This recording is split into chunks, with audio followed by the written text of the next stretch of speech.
தாய் தமிழ் உறவுகளுக்கு வணக்கம். தமிழக பெண் எம்பி மீது தாக்குதல், செயின் பறிப்பு என்ற தலைப்பில் இந்த காணொளியை நாம் காண்கிறோம். தமிழ்நாட்டை சார்ந்த ஒரு பெண் பாராளுமன்ற உறுப்பினர் மீது சற்று முன் தாக்குதல் நடத்தப்பட்டுள்ளது. திருடர்கள் செயினை, தங்கச்சங்கிலியை பறித்து சென்றுள்ளனர். அது யார் என்று சொன்னால், மயிலாடுதுறை காங்கிரஸ் எம்பி சுதா. மயிலாடுதுறை காங்கிரஸ் எம்பி சுதா டெல்லியில் நடைப்பயிற்சியினை காலையில் மேற்கொண்டுள்ளார். காலையில் வாக்கிங் செல்லும் பொழுது திருடர்கள் பைக்கில் வந்து அவர் மீது தாக்குதல் நடத்தியுள்ளனர். அவர் அணிந்திருந்த தங்கச்சங்கிலியை பறித்துவிட்டு சென்றனர். சாணக்கியாபுரி காவல் நிலையத்தில் சுதா புகார் கொடுத்துள்ளார்.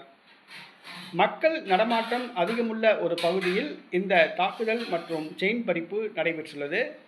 அதுவும் ஒரு பாராளுமன்ற உறுப்பினரையே தாக்கி செயினை பறித்து சென்றுள்ளனர்.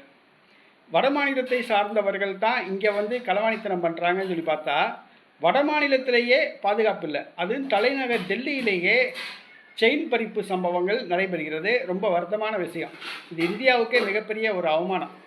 ஒரு இந்திய பாராளுமன்ற உறுப்பினர் தாக்குதல் நடத்தப்பட்டு அவரிடமிருந்து தங்கச்சங்கிலி பிடிங்கிட்டு போயிருக்காங்கன்னா, திருடிட்டு போயிருக்காங்கன்னா, இது வந்து ரொம்ப அவமானம். டெல்லி வந்து மத்திய அரசு கட்டுப்பாட்டில் தான் இருக்குது. டெல்லியில் தனியாக முதலமைச்சர் இருந்தாலும் கூட டெல்லி போலீஸ் வந்து முதலமைச்சர் கட்டுப்பாட்டில் கிடையாது, மத்திய அரசு கட்டுப்பாட்டில் தான் இருக்குது. ஆக ஆளுகின்ற மத்திய அரசு தான் இதுக்கு பொறுப்பேற்க வேண்டும். மத்திய அரசின் அந்த காவல்துறை என்ன லட்சத்தில் செயல்படுதுன்னு தெரியல. ஒரு பெண் எம்பிக்கே பாதுகாப்பு இல்லைன்னா நாட்டில் பெண்களுக்கு எது பாதுகாப்பு? மக்கள் புரிந்து கொள்ள வேண்டும்.